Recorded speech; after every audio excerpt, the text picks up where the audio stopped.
जय हिंद मनोज भैया। जय हिंद। मनोज भैया, आजकल की युवा पीढ़ी को हम देखते हैं कि वो अपना आइडल, अपना मार्गदर्शक, अपना हीरो कोई बॉलीवुड वाले को मानते हैं, जैसा कोई बिग बॉस अभी शो आते नए नए उनको मानते हैं, और इतर लोगों को जो इंस्टाग्राम के इन्फ्लुएंसर हो गए छोटे मोटे, नहीं कि छपरी टाइप के, हाँ। इनको मानते हैं। पर वीर भगत सिंह जी ने जो हमारे देश के लिए किया, वो इनको इतना रहने के बावजूद ये लोग ऐसे वीर भगत सिंह को अपना आइडल क्यों नहीं मानते? देखो, ये सवाल पूछने के लिए हिम्मत चाहिए, और इस उम्र में निशांत आप ये पूछ रहे हो, ये बहुत बहुत बड़ी बात है। मतलब आप भगत सिंह जी को आइडियल अगर हमारे समाज में हमारा युवा नहीं मान रहा है, बराबर, तो इस पे आप चिंतन कर रहे हो, ये बड़ा विषय है। मतलब आप भी तो युवा हो। रहा दूसरा सवाल, क्यों नहीं मानते? कारण है, दादी नानी जो है ये ज्ञान देती थी हमको। हमारा इतिहास जो था पहले प्रमाणित जो कैसा होता था, वो ओरली होता था, बराबर, लिखित प्रमाण नहीं थे। और कहीं ना कहीं पाश्चात्य लेफ्टिस्ट ऐसे इतिहासकारों ने, जर्मन इतिहासकारों ने हमारे इतिहास के साथ में तोड़ मरोड़ किया। जैसे किताबों में कहीं कहीं ऐसा था कांग्रेस शासन काल में कि भगत सिंह को आतंकवादी बोला गया। और ये परिस्थिति हमारे देश में सिर्फ भगत सिंह जी के साथ में नहीं है, ये परिस्थिति राष्ट्र में कई ऐसे जो है स्वतंत्रता सेनानी होके चले गए, योद्धा होके चले गए, जिनका आज भी इतिहास में विलुप्त प्राय है। आप जिसको विजुअलाइज करोगे, आप जिसको पढ़ोगे, वो आपके दिमाग में रहेगा। आपने कभी, आप खुद अभी पढ़ के मेरे ग्रेजुएट हुए हो आप मुझे बताइए, आपने भगत सिंह जी के बारे में कौन सा चैप्टर पढ़ा है किताब में?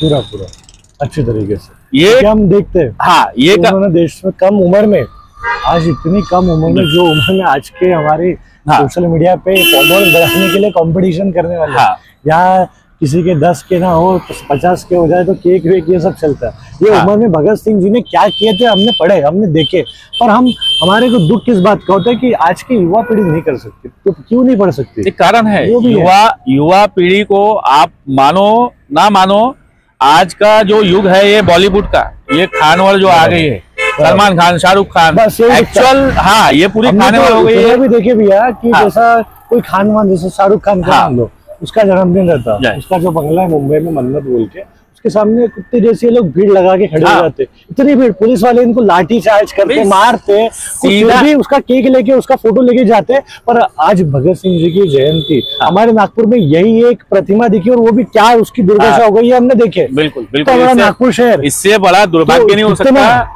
तो कभी ये लोग इनकी जयंती में कभी आते ही नहीं, कभी माल्यार्पण नहीं करते, इतने पीछे हमारे युवा पीढ़ी हो गई। तो हम शॉर्ट में अगर कुछ इनको संदेश देना चाहे तो आप क्या देना चाहेंगे? संदेश ये है, मैं बोलता हूँ हर एक बच्चों के लिए, युवाओं के लिए, खास जो अभी वयोगट एक कॉलेज की उम्र में जा रहे हैं बच्चे, कॉलेज में पढ़ने जा रहे हैं या स्कूलों में बच्चे पढ़ रहे हैं, उनके लिए ये चीज बोलता हूँ कि जिस प्रकार से उनके हीरो आइडियल, उनकी हर चीजों के लिए उनके पापा होते हैं। मतलब जो जीवन देता है वो हीरो है, जो जीवन को बचाता है वो हीरो है। मतलब जैसे अपने पापा हीरो है, तो इन्होंने, जिसने जीवन को बचाया, समाज को कहीं ना कहीं बचाने के लिए कोई कार्य किया, बेटा वो हीरो होता है। सही बात, वो हीरो होता है। समाज ने उसको स्वीकृति देना चाहिए हीरो की, ना कि नंगा नाचे या उसके नंगे नाच में हम भी शरीक हो जाए और वो हमारा हीरो बन जाए। आप जो बॉर्डर में सैनिक है, जिसके कारण ये नंगे यहाँ नाच रहे, ये खानवर, जिसके कारण ये हीरो हीरोइन यहाँ पे स्टेज पे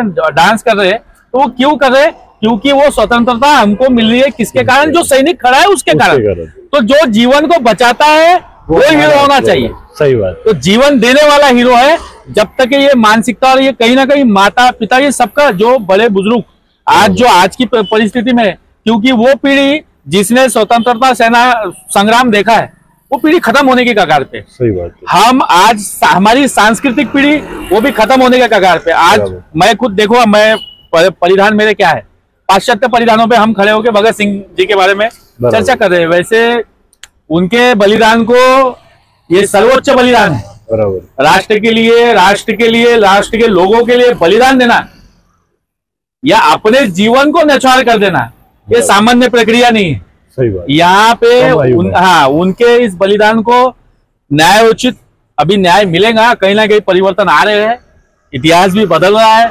जो इतिहास के साथ में तोड़ मरोड़ लेफ्टिस्टों ने की थी, वो सुधार हो रही है, वो सुधार होगा। और आने वाले समय में यशस्वी एक प्रधानमंत्री हमारे साथ में है, तो कहीं ना कहीं इस पे चिंतन करते हैं। बिल्कुल उनके साथ में, मैं बोलता हूं उनके साथ में न्याय होगा। और कहीं ना कहीं नागपुर वासियों को सोचना चाहिए कि जिसने राष्ट्र के लिए बलिदान दिया, उस शहीद भगत सिंह के चौक की स्थिति और उनके प्रतिमा की स्थिति क्या है, संपूर्ण नागपुर वासियों से मेरा निवेदन है कि इस ओर पे कहीं ना कहीं ध्यान देना चाहिए। नहीं तो ऐसे भी मूर्खों की प्रतिमाएं लगी है कई जगह, जिन्होंने एक गोली तक के नहीं खाई। सही बात है। तो जिन्होंने अपने जीवन का सर्वोच्च बलिदान दिया है, उनके साथ में राष्ट्र का कर्तव्य बनता है, राष्ट्र के लोगों का कर्तव्य बनता है कि न्याय करे। जय श्री राम, जय मां भारती, वंदे मातरम।